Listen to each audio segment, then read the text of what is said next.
जी अख्तरुल ईमान।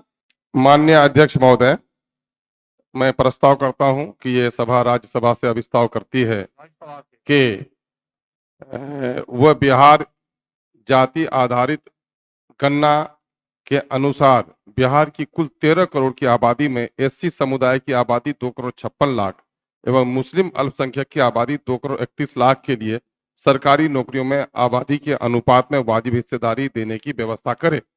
माननीय मंत्री सामान्य प्रशासन। महोदय, जो संवैधानिक तरीके से आरक्षण की व्यवस्था है उसमें धर्म के आधार पर तो आरक्षण की व्यवस्था है नहीं, और आपने इसमें मुस्लिम समुदाय के लिए मांगा है।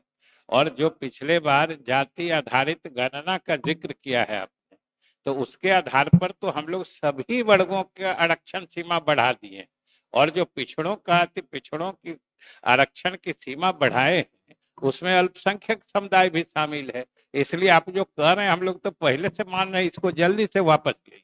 माननीय सदस्य, क्या अपना संकल्प वापस लेना चाहते हैं? सर, माननीय मंत्री जी ने बहुत ही तफसील से जवाब दिया है, लेकिन मैं बिहार सरकार को साधुवाद देना चाहता हूं कि उसने जाति आधारित गणना कराया और ये जानने के लिए सर समुद्र से मिले प्यासे को सब वकील सर 2 शब्द कह लेने दीजिए सर, आपका हुक्म सर आंखों पर। सर मैं कह रहा हूं कि सबका नहीं सर जरा क्षमा चाहूंगा सर। देखिए सर, मैं सिर्फ कहना चाह रहा हूं कि रिजर्वेशन हासिल है एसटी को, उनकी आबादी के अनुपात में 4,01,000 नौकरी होनी चाहिए। उनको 2,91,000 नौकरी मिली और 1,10,000 नौकरी एससी एसटी की गई, और मुसलमानों की आबादी के अनुपात में उनकी नौकरी होनी चाहिए 3,68,000 और उनको नौकरी मिली। सर मैं कमजोर समुदाय की वकालत कर रहा हूं सर, और मुसलमानों को नौकरी मिली 1,73,000, उनकी 1,95,000 नौकरी चली गई। क्या पक्ष में भी हाँ गए? नहीं सर, ये प्रस्ताव क्या जाति आधारित गणना कराया ही गया है इसलिए कि कमजोर लोगों को इंसाफ दिया जाए। क्या